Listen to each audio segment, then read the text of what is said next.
Hello everyone, welcome back to Death Battle.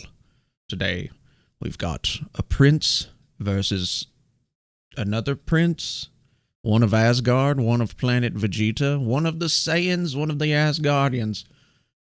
Gods among their people, yes. Vegeta, the vegetable, Thor, the thorax. You just don't want to screw with them. One's protecting trees, the other one's protecting his ego. I don't know. I was thinking about the thorax or whatever you call that thing. The lorax, that's it. The lorax. Not the thorax. Okay, whatever. What's a thorax anyway? I know it's like a physical body part or something. I have no idea. Maybe it's on a bug. Maybe it's not on a human. Maybe the thorax. I don't know. I just keep going on about these things. Anyways, Vegeta has been in Death Battle before, and so is Thor. Vegeta fought Shadow the Hedgehog, which Shadow was, in my opinion, a really cool character, but completely outclassed by the Prince of All Saiyans. And then you got Thor versus Wonder Woman. Thor got his ass kicked by Wonder Woman, and I'm still kind of scratching my head on that one. I mean, I think it's cool, women power and all that, you know, I think it's cool, but I really don't know enough about either one of them. I would think Thor would win, just because Thor, he's like crazy, super powerful. I mean, Wonder Woman's crazy, super powerful too, but if she got in a fight with Superman, I think Superman would win that. So I think Thor could face Superman, maybe. Then again, I probably just pissed off a lot of you. I don't care. Anyways, let's go ahead and get into the death battle. Vegeta versus Thor. This should be juicy. Juicy. Thor, the god of thunder. Oh, and Chadley Portman is going to be an awesome Thor in Love and Thunder, by the way. God, I love that woman. She is so beautiful. She could call me and call me names all day long, and I would still be like, ah, like Sanji with the eyes, the hard eyes. Find out who would win a death battle. Virginia. Virginia's the Mickey. The heavens rumble, lightning blinds your eye. Yeah, playing with little boys in spandex again, I see. Because Thor. I love you, Virginia, but you can't be doing that. What the hell is this? Oh, don't we? For in the modern His mythology of he Marvel looks comics, like the emo god Thor. of thunder was reborn. And I'd wager this Thor is a hell of an upgrade. The son of the All-Father Odin, Thor lived the life of a warrior prince, battling all manner of magical foe for Excuse me. thousands of years. That is, until he got a little too big for his britches. So to teach him a lesson about Nice humility horn. and compassion and Bruh. whatever, Odin exiled him to the worst place in the universe, New York. Eh. You hate to see it. Thor's Asgardian body is Florida. Florida. Durable, Florida immune would to be disease, worse. and capable of healing far faster than any mortal man. He's also the literal god of strength. We're talking lifted a planet-sized serpent strong. Yeah. Knocking out the Phoenix Force strong. Arm wrestling with Hercules and almost throwing the Earth out of orbit strong. Notably, That's pretty he was stout. once blasted with a graviton bomb, which subjected him to the gravity of a neutron star. That's over 200 billion times greater than Earth's gravity. And he's got the stamina to match. Nice. Able to fight for 40 days and 40 nights without course. stopping. And what better weapon? Why is for it the always god of 40 days and thunder 40 than that nights? sentient cosmic Floods, storm? Thor's Beyond stamina. Hugo, the almighty god Tempest 50 Shades of rampaged through Grey. the universe. I don't know. It arrived in Asgard, and after a pitched battle, Odin managed to trap it within a block of the magical ore Uru that he would forge into his son's hammer, Mjolnir. Yeah. Oh, what more can be said about this beautiful thing? Forged in the heart of a dying star that went supernova and killed the dinosaurs, Mjolnir is maybe my favorite thing ever. He can channel bolts of lightning, manipulate the weather, open portals to other dimensions, and absorb and redirect energy attacks. That was the old Or school just Miss suck it Marvel. out of your body against your will, like with this radiation dude. The presence. Not gonna be present for much longer, bud. He's even used 2 Mjolnirs to absorb the power of the God Bomb, which would have killed How every do you- deity in how do you have 2 existence across Mjolnirs? time and space. That's just the tip of the iceberg. Mjolnir can It's like having a Miller High Life in each hand. and intangible. Let him travel You drink both of them, you don't know what's going to and happen. even bring people back to life. And if Thor wants to fly, all he has to do is take it for a spin. Literally, he throws that motherfucker as hard as he can and holds on for dear Freaking life. Scarlett Johansson. Just looking sexy into the camera. In seconds. Only one problem.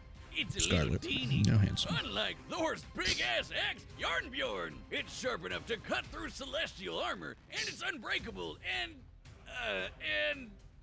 an axe. Looks like it came right out of Skyrim. Galaxy storm inside it, but it's still pretty cool. Oh shit, look, Wiz. I'm worthy. No, you're not. There's no enchantment on the axe. Well, then what the hell am I gonna do with this? Oh shit. But should he face an enemy beyond the likes of even his There's no way shattering Boomstick strength, is Thor can worthy. harness his inherent godly power into that's funny. one single ultimate attack, the God Blast. God is right. Even Galactus, the devourer of worlds, shit his pants and bounced at the sight of such an awesome Those are some attack. big pants to The shit. Avengers seem pretty small potatoes compared to this guy. Why'd he even bother with them? Because not every problem can be solved by hitting it really hard. Bullshit. That was the point of Odin's lesson, course. to force his headstrong son to confront a world more complex and nuanced than his millennia of battle had prepared him for. Thor had to be more than a warrior, he had to be a hero. He's battled Thanos, the Silver Surfer, and even the Sentry.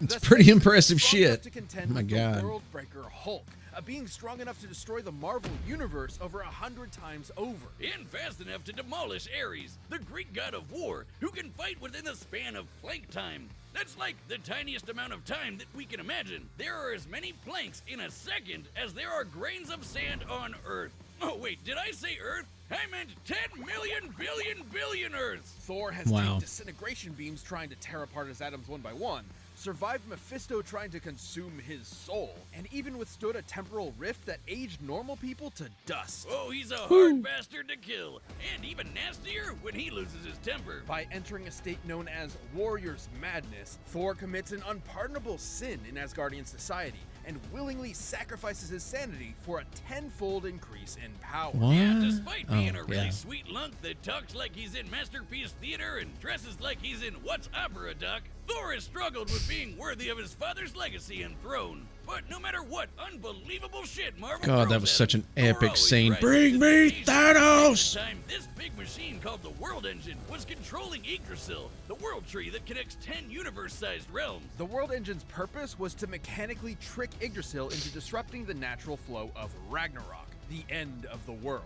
So Thor just pushed it and literally reversed the flow of fate. That's right, he outmuscled a giant multiversal tree and prevented Armageddon. Not a bad Saturday. And he'd go a step further and defeat the mysterious elder gods that manipulated That the Loki's cycle of head on Ragnarok his in the first place, ending it forever. So perhaps now, when you look up at the thundering sky, you won't fear the god's capricious Yeah, wrath. if only I had Because time you'll to know read it's all just these Thor, comics. The god of thunder, kicking ass and saving the day. Chris Hemsworth, buff as fuck. Planet Vegeta, home to the bloodthirsty warrior race known as the Saiyans, and named for their mighty leader. The anime I grew up on, Noting the Saiyans' proficiency which a lot of in people at my age genocide, group have grown the up alien on. Emperor King Cold and his son Frieza contracted them to be their personal hit squad, conquering worlds in their name. But Freezy Frieza felt Pops. These monkeys were getting a bit too uppity for their own good. He nuked them in their whole planet. The king was The cake dead, was leaving delicious. His young son, the Prince Vegeta, I'm just quoting alone. Oni and G's Burning with a grudge Dragon against Ball's Frieza pee-pee. for wounding his ancestral pride, Vegeta awaited the moment he could extract his revenge.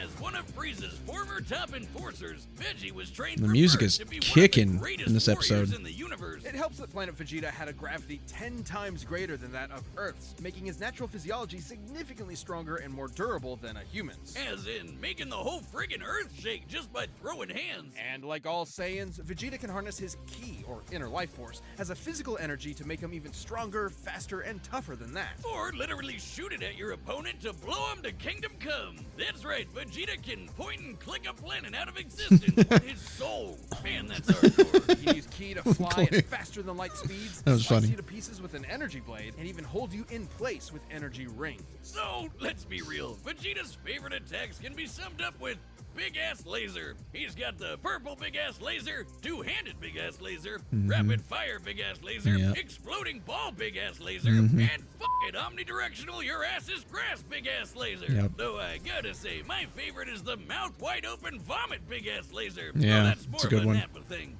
Kinda like this. Impressive ki mastery, Boomstick. Yeah. It hurts when I breathe. Vegeta's most terrifying ability, however, It hurts when is I the one pee. I don't inherent know. to his Saiyan biology. Whenever a Saiyan survives a life or death struggle, their power increases exponentially.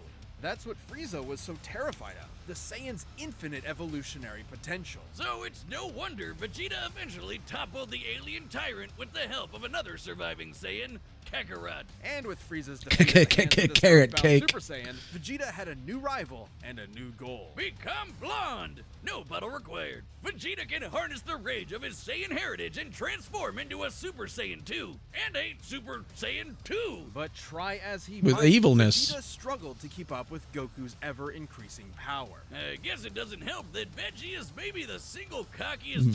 bastard to ever have existed.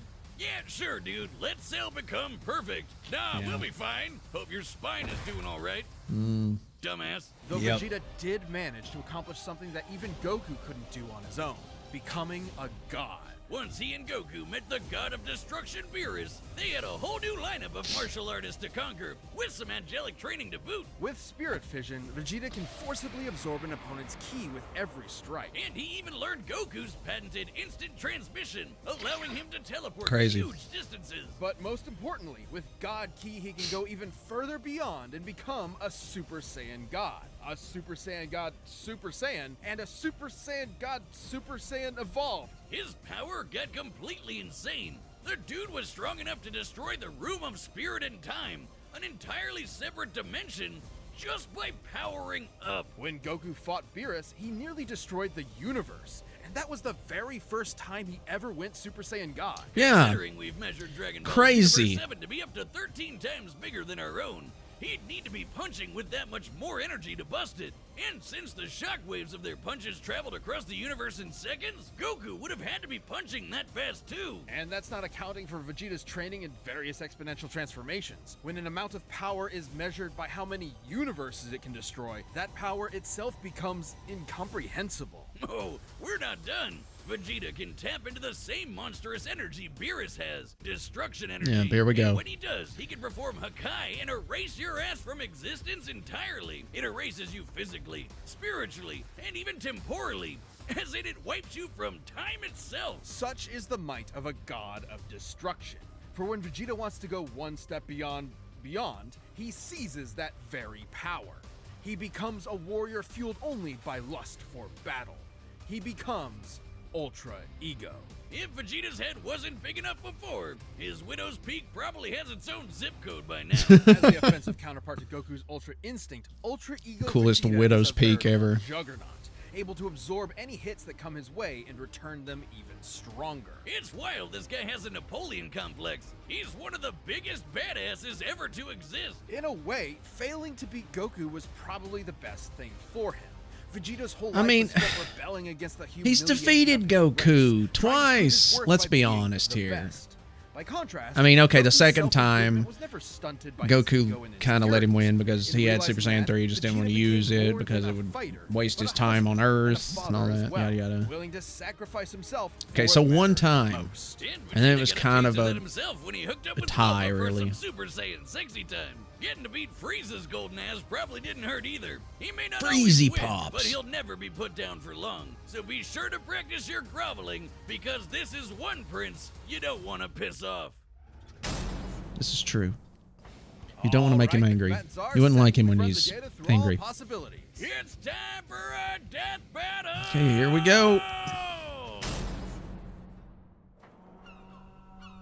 Oh, dude, is this 3D? Oh, never mind. My mistake.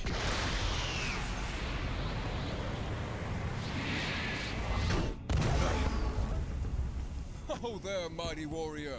What business havest thou upon earth?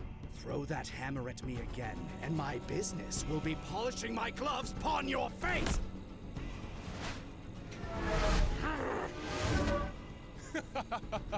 Didst that count? Didst that count? Might as well have. Oh, this is gonna be nasty. Damnable cur! Thou fightst well for a mortal. Alas, you face a god. Oh boy. Wait. Was he disintegrating the axe? Okay. I have evolved beyond gods. Okay, so he's going Super Saiyan Blue. This might be the most powerful blue form, I'm not sure. Oh, shit.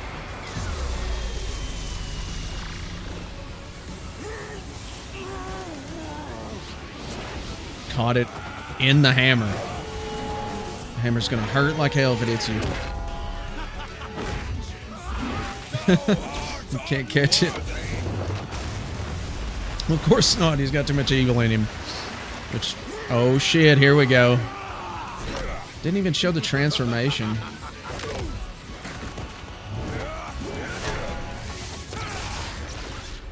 Tell me, does a god such as yourself feel fear? Experience fear? Oh shit.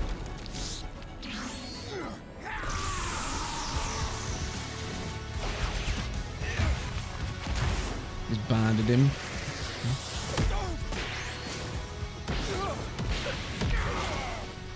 No fear, only fucker. Oh shit. Well, here goes the Earth, everybody. We're all dead. Damn. The Thor really has no control of himself in this form.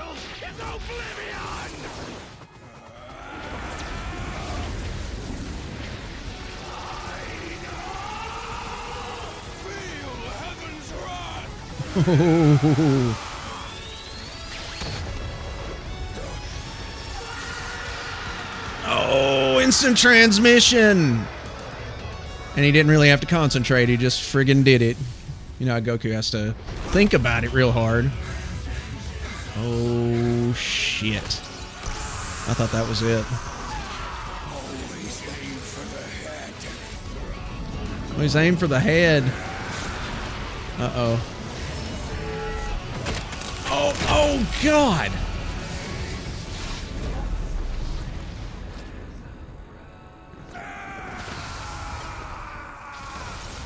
Jesus. Wow. They really redeemed Thor. Get it? Thor won because he's a natural blonde. Despite Vegeta's immense power and tenacity, the God of Thunder had him outmatched in several key areas. First off, the big one, who was stronger. Despite being up against the God of Strength, Vegeta actually matched up pretty closely with Thor. Both could output power far in excess of destroying a single universe. And Thor It's always Force. tough to get an exact number for Dragon Ball Super's most powerful characters, but we can combine the size of Universe 7 with multipliers from Vegeta's transformations to get a rough estimate. It's important to note that Ultra Ego's power boost has never been stated, but we do know that This is Super true. Saiyan Blue Goku and Super Saiyan Blue Vegeta were roughly even in power.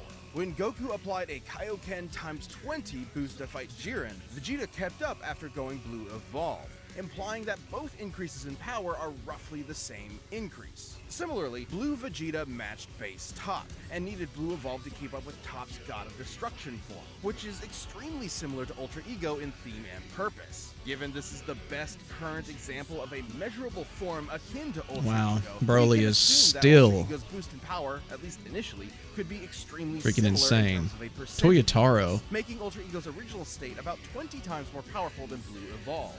With that in mind, Vegeta at his peak could destroy a universe roughly 260,000 Warriors Madness, man. times over. And Thor was pretty close to that. Taking a look at the Marvel Universe's size, which has a radius of at least 1 trillion So they didn't even put as well as scaling the to Thor the Force and Worldbreaker Warriors role, Madness in Thor there. ended up only was about berserk. 10 times stronger. Not terribly different, and it's definitely possible Vegeta's power could increase during the fight to match him. But even if he was stronger, it wasn't the only thing that mattered. Ultra Ego's damage absorption could only do so much against an opponent like Thor. Vegeta may have trained as a warrior from birth, but Thor has been fighting for millennia against a much wider variety of foes, allowing him to adapt to Vegeta fairly easily. And the fact that Thor was way faster gave him a lot of leeway to use that extra combat experience. Applying Vegeta's transformation multipliers to the shockwaves from Goku and Beerus' punches, Vegeta should be able to fight at nearly 300 quintillion times the speed of light. But scaling to Ares, moving within plague time? Thor would be over 70 quadrillion times faster. More than fast enough to avoid Vegeta's key attacks, and even more importantly, absorb all of them with Mjolnir. This alone could shut down all of Vegeta's ranged attacks. Sure, Veggie could absorb it back with Spirit Vision, but he'd have to hit Thor first. And with that much of a speed difference, that's easier said than done. Yes. And since Thor can just way will faster the energy out of somebody, he could just take it right back. And then some. Even without absorption, Vegeta's ki reserves are not infinite, and many of his battles have ended with him at low energy. He was exhausted by the end of the Tournament of Power, which lasted about 1 hour in total. Meanwhile, Thor fought an army for over a month straight. Theoretically, Vegeta could have ended the fight immediately with Hakai, if not for the fact that Thor has resisted existence erasure before, including physically, spiritually, and temporally. Meanwhile, Vegeta Jeez. had no way to match the God Blast, which could have killed friggin' Galactus. And that guy has threatened the infinite multiverse with destruction just as a side effect of his battles. That's a level of power beyond anything we've seen in Dragon Ball yet, let alone Vegeta. Vegeta was never going to go down easy, but Thor's raw power, speed, and devastating godly abilities went down were like a too much badass. for the Prince of all Saiyans. Vegeta I mean, nearly won until Thor. it was a gory was fight, fine. You but might you say know. that pun was kind of terrible. You don't do puns. We've talked about this. Aw. My thing. Well, the winner is Thor. I think neither one of you should do puns. Please stop. Thank you for watching. Stay tuned. We'll be jumping into the next Freaking matchup puns, they get next worse week. and worse. But you can always get more Death Battle right now by clicking one of those boxes right over there and by downloading the battle music linked down below. Next time, Omni-Man versus Homelander. Okay, whoever wins, we kind of win because that's like a couple of dudes out of the universe there. We don't have to worry about them anymore. Oh my God. Okay, well, I thought Vegeta was going to win this one. I really did. The way they were hyping him up at the beginning, you know, it really threw me off. Thor, ridiculously overpowered. How did he lose to Wonder Woman? Still wondering that myself. Maybe it was just bad research. You know, they always do that when they think when everybody just calls them out on their shit. It's bad research. It doesn't really matter. It's for entertainment purposes above all else. And Death Battle is always highly entertaining. Whether they're right or wrong, they're highly entertaining. So I totally agree with the outcome here. Thor has had way more experience. He's been around longer than Vegeta, I would say. And he's just an all-around classic character. And plus, I mean, for God's sakes, he's a Norse god. He's a Norse god. Like, it's just the history of this character is rich, deep, and expansive. Vegeta, he's a really cool character. But he's not, like, from the past, like, long running. So anyways, they had a lot more to work with Thor than they did Vegeta, which is understandable. I hope you guys enjoyed this episode. I'm SpectralStar, and I hope to see you guys next time. Omni-Man versus Homelander. Whoever wins, we lose, win? I don't know. Anyways, I'll see you guys later. Bye.